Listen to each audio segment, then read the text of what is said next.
So I'm Aaron Shu. I am currently a senior at the University of Utah. So I guess let's start off a little bit about me. I grew up like super shy, like one of the most shy people ever, and I still am. Like I hate talking in front of people. I hate like doing stuff like this, but I love sharing a message, which is why I do stuff like this. And so part of it was growing up, I had to like shift my mindset a little bit of not being okay with just being okay.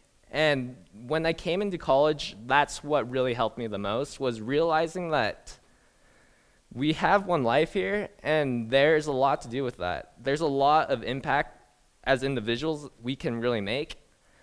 Growing up, I was a lifeguard for my summer jobs, and I just hated that. I hated the repetitiveness and the lack of impact I really have. I love the individual impact I have while teaching students, but I hated how I could only affect one student through that.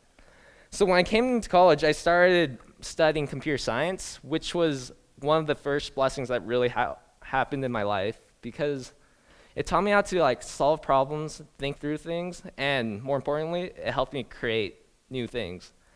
And that was when I like started looking into entrepreneurship and venture capital, and I saw like a sea of opportunity, like a whole new world where students were just solving problems that were happening here. And it was just crazy for me to see like students like taking like the time after class, just like picking out problems that they were passionate about and just solving them. That's where I was like, well, I'm never going to be like the best computer scientist. I wasn't ever going to be like the smartest like person ever. But if I knew how to apply my knowledge in a way where I could make a true impact, that's when I realized that, I can really stand out in this world. So that's what I did. I never focused on being like the smartest person in the room, but I always figured out how to take the knowledge that I was learning and apply it somewhere. And that's probably like the biggest advice I can really like, give you guys right now is like, I see so many students, they just come here and learn, and they're like, and when I ask them, what do you want to do with it? What do you want to do like with studying business? Like, what are you going to do with that in the future? They don't really know. And by knowing what you want to do with your knowledge, like if you want to study computer science to create, that's a great thing. If you want to study business because you want to rise up and manage like a multi-billion-dollar company, then that's great. Like use that knowledge and be able to apply that to it. Now, a little what I've been able to do to like get ahead was I just found like opportunities in college, and I always said yes to them. And yes, like there's a balance of this. You want to balance your options while prioritizing what really will help you get to your end goal. So I know people like this is super cheesy, but seriously, like thinking ahead 5 years of what you want to accomplish and writing that down helps so much. Having a long-term goal that you're going to reach for, guys, really just helps you know of what you're going to reach for, and it helps you build the small steps of getting towards that goal. So for me personally, like I knew I always wanted to, actually I didn't know this, like I didn't know I wanted to start my own business, but once I made that mindset of wanting to do that, I did like every little step that would take me there. Let's see, one of the first businesses I started, Jen mentioned, was a video game company.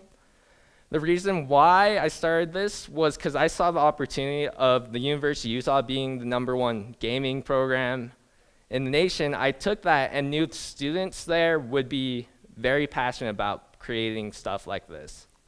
So that's where I was like, okay, I'll network around with everyone, and I will share with them a vision of a game that I have, and that would be able to help me build a strong team, because I knew the pool of students that I was surrounded by, and by doing that, I was able to build my team.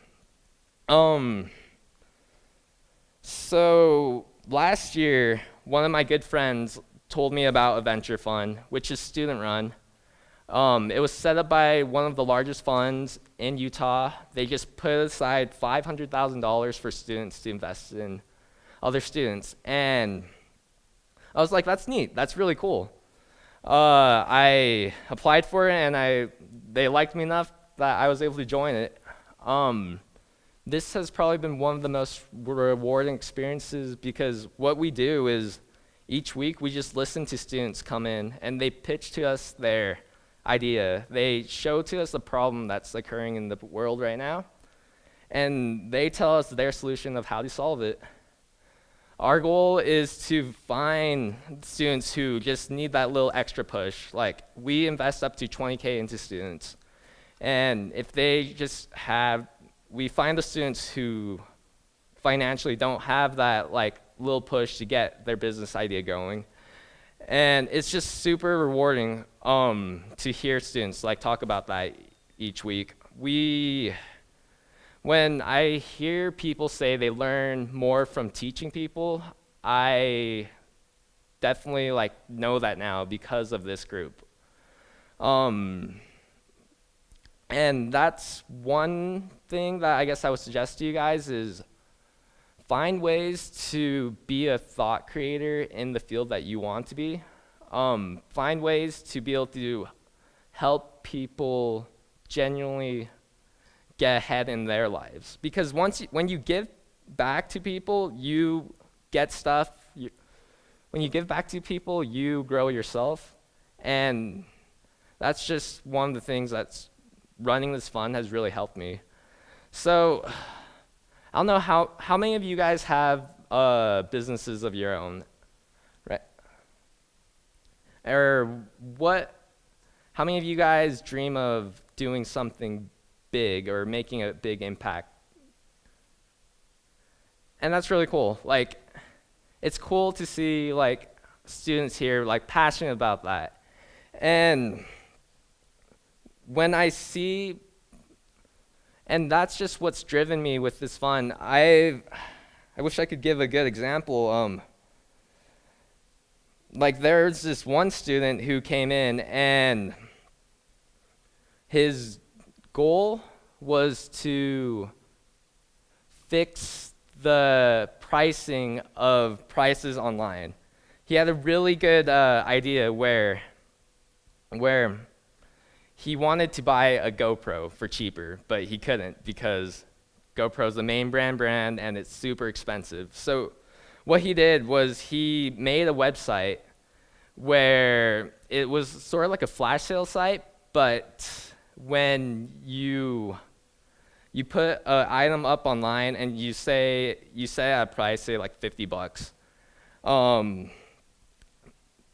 The goal of it is, as more people sign onto the site and say, I'll buy this item, the price of it drops. So it was a really interesting niche idea where a group of people who want a certain item can get it for cheaper while helping the person market that item, because they're willing to share it while doing that. So that's just one creative like thing that I've seen. There's also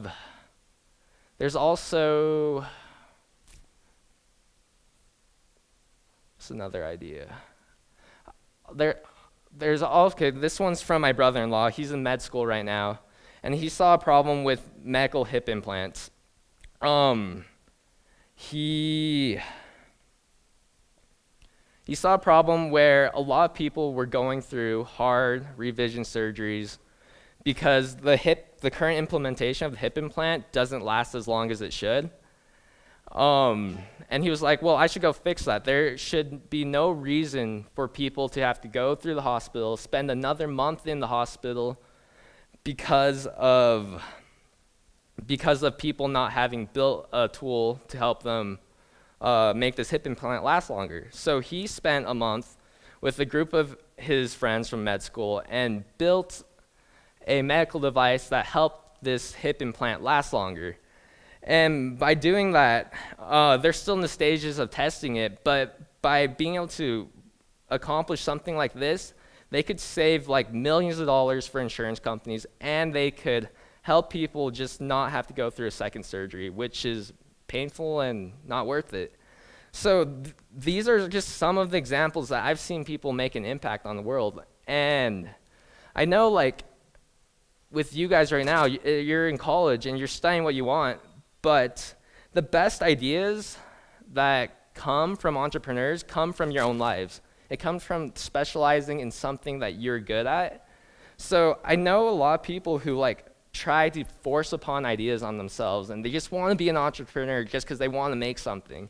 And I don't think that's where the best ideas come from. I think the best ideas really come from you experiencing life, you constantly learning about knowledge that you're passionate about. Then it'll come. Like, if you just do that, you just keep learning, you just keep doing that, then it'll come. Because with the companies we invest in, they're venture backable companies. So really, it's the goal of a venture company is to be able to scale it from nothing to $1 billion company. And what people don't realize is that usually takes about 5 to 10 years at least. And to be able to do that, you have to find the problem that you're super passionate about. And usually that comes from what you're already doing. Because what you usually do, what you're usually learning about right now, is something you're passionate about. So I guess just to reiterate, if I could leave you guys with 3 advice, is when you're learning through college, think of how you're going to apply it in your lives. Think of how you're going to apply it in a way where you can really influence people. The other thing is, when you're learning, learn about something you're passionate about. Don't learn just to learn. Do it because you have that drive that you could spend 5 years or the rest of your life learning about this certain thing. And don't force upon ideas just because you want to make something. They'll come if you're constantly learning about what you're passionate about. So, thank you so much. It's sort of funny. My parents met here. My mom's side's like has a crazy story where they were just trying to escape communism, so they were in Hong Kong for a little bit. They have stories of just like walking through mountains, trying to not be heard by armies that were just trying to capture them, and they were able to settle in Hong Kong, which wasn't owned by China during the time. And they also lived in the Dominican Republic for a couple years before being able to finally get to the US. And just having that background, it's crazy. It's like having moments like that, it makes me realize it really is a blessing to be in the US, where we can work on what we want, where we can learn about what we want to learn, where the opportunities are really like endless here. My dad's side is sort of funny too. He came here to study, and he came here to study in California, but he got a degree that didn't really help him that much. So he decided to get in a car and drive east, and he ran out of gas in Utah. So in Utah, the government was like trying to start up businesses back then, so it was really easy to get grants. And from that, he got a building and just had a restaurant. Eventually, the restaurant didn't do too well, so he rented out that restaurant. He worked at Smith's while I was growing up, which is crazy. Like, that's where I personally was like, I just need a job that kept our family stable, and that was like my whole mindset throughout high school. I didn't even know anything about entrepreneurship. I didn't know anything about venture capital. But when I came into college and saw like this world of people making a true impact on society, I was like, wow, this is so cool. Like, it's crazy just to see people doing stuff like this. But yeah, that's pretty much how it's influenced me. I thought I was just going to be, like a programmer for some company or just something stable, but seeing the true impact has really changed my outlook, and my background's helped fill that, I guess. Yeah, so our venture size is 10 people right now, so it's 10 people every Thursday listening in. We do all the projects. We look into the business plans of the students that come in. It's super busy. We hear like 3 pitches each week, and we spend probably a month just working with them, seeing how good of a fit we are with them before investing in them. It's busy, but like I said, it's super rewarding. It's super rewarding just trying to genuinely help people start up their businesses. And when they actually get the funding, and when they actually do something with it and they're able to solve their problems, it's even more rewarding. So how it works is we invest in convertible caps. I don't know if you guys have talked about that in your business classes, but pretty much it's a way of deciding your valuation in the future. But our cap has no loan on it, and it has no cap on it, meaning your shares of the company can dilute us out. So with that, our goal is to be super friendly with the entrepreneur. Like, we aren't a venture fund that's focused on making a return, which is what most venture funds usually are focused on. We're focused on helping student entrepreneurs promote their ideas and get them started up. We start from the ground level because we believe in more investing in people. We see that a successful business comes more from the person than the idea. Like, the idea has to be there, but we invest in a lot of the person at this stage.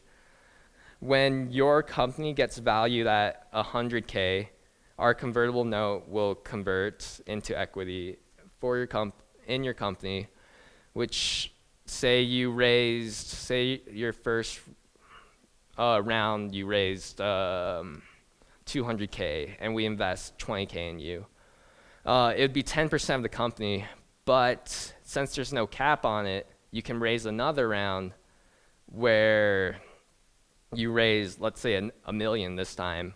Well, we only have like 0.1% of your company now because you can just dilute us out, where most venture terms, they try and keep a percentage equity in your company. So, and that's not our goal.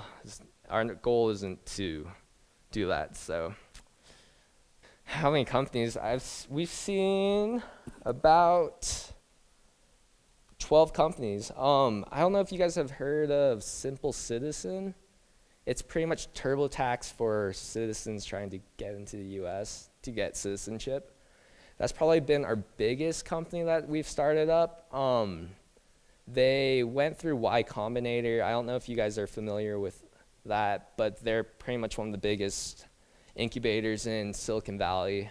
And yeah, it's about 10, and that's probably our biggest project right now. It's crazy because with venture-backed businesses, so little are successful, and at this stage when we invest in them, it's like we're still in the process of seeing who's growing.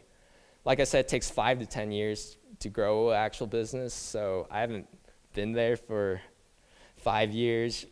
So to see which businesses actually take off in the next 5 years, I'm super excited myself. But Simple Citizen's one of those that just flew off, and they were able to grow like crazy. So where are my projections? Okay, so we have 2 video games we're creating. One of them we're targeting VR because that's what's big right now. But if it goes well, I could see 100K in sales our first year. One of the games that we built, we won a competition for. It was a game that redefines like how we experience music through VR. It was super validated, and the reason why I think it will be successful is because Microsoft's marketing team reached out to us where if we could get it on their platforms, they would blow it up for us.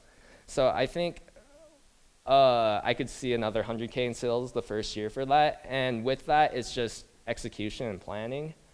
I think that a lot of people seem to make stuff these days and they don't care much about the business side, but if you have the business side there and you have your plan of how to get it out to people, I think it'll be successful. So Like, it's hard to say, like, you're asking me to evaluate something that's happening in the future, but hopefully that our goals will be hit, and that's our projections right now, but it's huge. And VR is just crazy. Like, I don't know, how many of you guys have used VR recently? Not yet? Should try it. It's definitely immersive. It's new. I could see it catching on in the next 10 years. And that's the other cool thing. It's just cool to see how technology changes. It's cool to see how, being on the edge of it, it's cool to see what people are using it to solve, like, today's problems, like smart home stuff. Tons of stuff is coming out for that.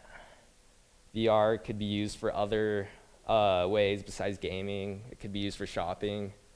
But yeah, you'll definitely have to use it to actually see what comes out of it. So yeah, that was super, super stressful. Like I said, I grew up super shy, so working with people was such a new thing.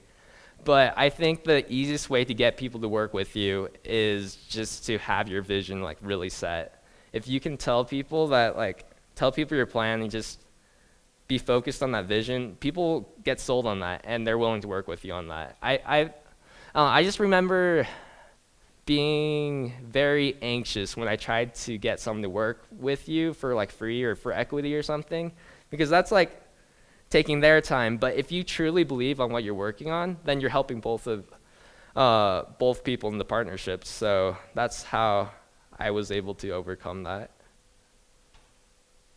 Most valuable class.